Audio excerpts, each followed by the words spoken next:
ভোটের দিন কি বাইক নিয়ে বের হওয়ার কথা ভাবছেন? সাবধান।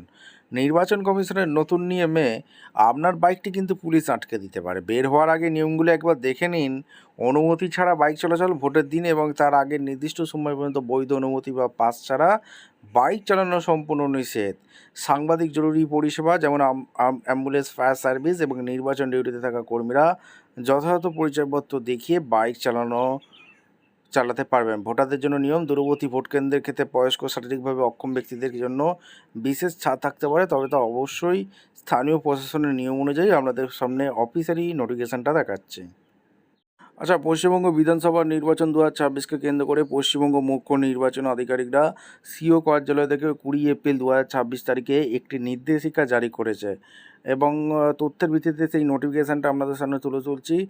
বাইক চলাচলে কিন্তু বিধিনিষেধ আরোপ করেছে। মোটরসাইকেল র্যালি ভোটের দুদিন আগে, অর্থাৎ দ্বিতীয় দফার যে 29 তারিখে ভোট আছে, 27 তারিখে এবং ভোটের দিন কোনো ধরনের 27 তারিখের পর থেকে মোটরসাইকেল র্যালি করা সম্পূর্ণ নিষিদ্ধ করা যায়। যারা র্যালি করার কথা ভাবছেন তারা কিন্তু যাবেন না, পুলিশ ধরবে। রাতে বাইক চলাচল ভোটের দুদিন আগে থেকে প্রতিদিন রাত 6টা থেকে সকাল 6টা পর্যন্ত মোটরসাইকেল চলাচল বন্ধ থাকবে, অর্থাৎ ভোটের দুদিন আগে থেকে প্রতিদিন রাত 6টা থেকে সকাল 6টা পর্যন্ত এখানে কিন্তু মোটরসাইকেল চলাচল বন্ধ থাকবে। শুধুমাত্র জরুরি চিকিৎসা বা পরিষেবার জরুরি কাজের ক্ষেত্রে এতে ছাড় পাওয়া যাবে। পিছনে আরোহী দিনের বেলায় সকাল 6টা থেকে সন্ধ্যে 6টা মোটরসাইকেলের পিছনে আরোহী বসানো নিষিদ্ধ করা হয়েছে। তবে চিকিৎসা সংক্রান্ত জরুরি অবস্থা, পারিবারিক অনুষ্ঠান বা স্কুল থেকে শিশুদের আনা নেওয়ার ক্ষেত্রে কিন্তু ছাড় দেওয়া হয়েছে।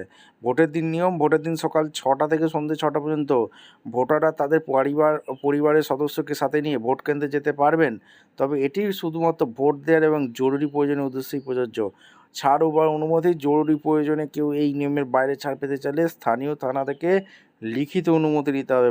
পরিষেবার ক্ষেত্রে ছাড়: পরবর্তী একটি সংশোধনী অনুযায়ী ওলা, উবের, জোম্যাটো, সুইগি এবং কুরিয়ার সার্ভিসের মতো ডেলিভারি সংস্থাগুলো এই বিধিনিষেধ আওতাভুক্ত নয়। এছাড়া অফিসগামী কর্মীরা বৈধ পরিচয় পত্র দেখিয়ে যাতায়াত করতে পারবেন।